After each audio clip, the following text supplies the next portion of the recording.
Welcome to Kept in Her Heart, where we talk about all things faith-related. I'm your host, Jenny Fuchs. Today, Bryan's going to share his faith journey with us. He was raised Catholic, but he fell away from the faith shortly after he got married. It was a reconciliation service almost 10 years later that helped reignite his faith. Welcome, Bryan. Thank you. Thank you for the invite. I appreciate that. Love having you here. Tell us about your journey. Well, I'm Cradle Catholic, born and raised in the Catholic faith, and my mom and dad were very, I wouldn't say strict, but they practiced the faith and made sure that all of us kids, I have two sisters and a brother, that we all participated and did our sacraments. And even after the kids left, they still practiced. So it's a little different than my story. I got married early 20s. My wife was 20. And thank God that we're celebrating our 35th wedding anniversary very quickly. Congrats. So thank you. After we got married, we didn't really practice. I think it was easier not to practice.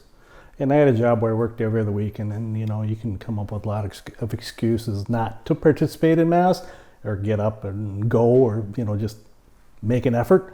So it was easier for us not to go except for the holidays to where our parents requested, you're going to come to church with us. So we did with that. The Christmas and Easter crowd is when we participated in Mass. But after that, my wife's parents moved up north, and my mom and dad got divorced, so that was kind of another reason why we quit going, because it was just, we weren't getting egged on to go. Sure. And then, we started to have kids, and of course, as a Catholic parents, my wife is Cradle Catholic also, you have to get them the sacraments. So, we did that, and we got them baptized at the parish we're attending now. And there again, we were just Christmas and Easter people. And then down the road, our daughter was getting ready to be confirmed. So they had a reconciliation or penance service at the church. So we went, and sitting there after all the kids got done, I just felt this calling. It's like, you need to go. You need to go through this sacrament. And I did. And that's when I really felt like maybe I should take this seriously, because I really feel belonging at the church. So my wife is always she's been much better at attending and being faithful. And of course, as like some husbands, you go reluctantly kicking and screaming to participate in Mass. But thankfully, she didn't give up on me, and we just started to snowball from there. And then after that reconciliation service, we had the opportunity to take some Bible studies that the church was offering, some Jeff Caven Bible studies, the Bible timeline, which really ignited both of us. And we just participated. I think there's 4 or 5 different Bible studies that we participated in a span of 4 years maybe. That was very instrumental on making us believe that we were home. This is where we were meant to be, and we had to fully participate in the Catholic Church and attending service, and and that when that comes along, you start to volunteer. And with that, you meet more like-minded people, which to me just makes me want to get involved more. And with that, we started a lunch group back which has been probably going for 11 years now. Wow. That we would meet once a month for lunch. Started out with 3, now we're up to 8, and we get together, and it's not uncommon for us to sit there for an hour and a half. I mean, we're not eating all the whole time, but just getting together with like-minded guys who aren't afraid or ashamed to show that they are Catholic, and which, of course, strengthen numbers. Yeah. So that was very beneficial. Along And then there's other stuff that have come along that I've really decided that I need to participate in. Besides the Bible studies, is the Cradle Catholics Institute that was put on by Jeff Cavins. And that was it's a 2-year program. That was probably the best 2 years of book learning I've done in my life. And there again, I'm meeting people, like-minded guys, that wanted to learn their faith and practice their faith. And I think that is what guys really need. They need to be able to have support so that they're not ashamed or afraid to show their Catholic, that they're Catholic and they're practicing.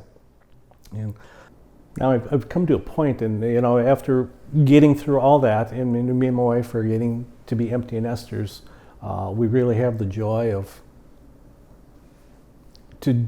when you become empty nesters, you think you have all the time in the world because your kids aren't there, but we found out we really don't, because we're spending more time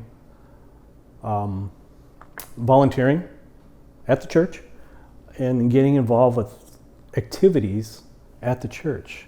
My wife, she gets together with a small group that meets at the church, and the big thing that has been for me is getting together with men, small groups, and then helping organize a men's ministry at our parish, which again, men need to be able to look to each other and see that it's okay to practice your faith in public.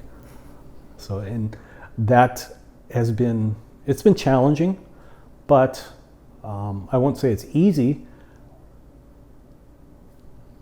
but everything has fallen into place when it needs to fall into place to make sure that that ministry is moving forward. And I'm nowhere near the leader in that. I'm just a helper, but it's very satisfying. What would you say is sort of your biggest blessing since, reigniting your faith, since rejoining the church more fully? The first thing that came to mind was my prayer time. It's very easy not to have prayer time because it's like I've got this to do, this to do, this to do, and during the pandemic when we were at home, we were working from home, that was a very easy time to have your prayer, because I'd get up, and could spend half hour, 45 minutes doing it, and then just walk 20 feet to where my desk was. Yep. And it was easy. But then we get called back into the office, and I'm praying. I'm going, God, how is this going to work? Because I got to leave 45 minutes earlier. How can I get this into my day? Am I going to do it at night, or am I going to do it in the morning? Well, for the following week, before we had to go back into the office, I was waking up 45 minutes earlier before my alarm. Wow. No alarm, so I figured, okay, that's when you're calling me to pray. That's when I'll pray. So it's not me making time. It was God showing me that I had the time. So a holy hour is when you spend an hour in adoration in a week, that you commit to that hour every single week. So how has that been for you? What is the experience like? Would you recommend it to others? Oh my gosh, I would, of course. I mean, there's times in my life that was really stressful. One time I specifically heard, and I believe this is from Jesus, that you're going to be okay. I've got more things to do for you. You'll be fine. So when you hear that, and you're the only one in there, and you hear that, you're just like, well, okay. You know that our good and gracious and merciful God is there to take care of you. That's wonderful. I really appreciate you telling your story and sharing your journey with us. Is there anything you want to add? Husbands and gentlemen, don't be afraid to practice. Find somebody who will walk with you on your journey. or lead somebody on a journey, and just let God take care of you. Yeah, you can trust him. Yes. Absolutely. Thank you, Bryan. Thank you. Thank you very much. Absolutely. Thank you for watching. We really appreciate it. If you were inspired by Bryan's testimony and you want to hear more journey stories, vocation stories, and content like this, please like and subscribe, and leave us a comment about your journey, or maybe even your experience in adoration, and let us know what was your favorite part of Bryan's testimony. Thanks for watching.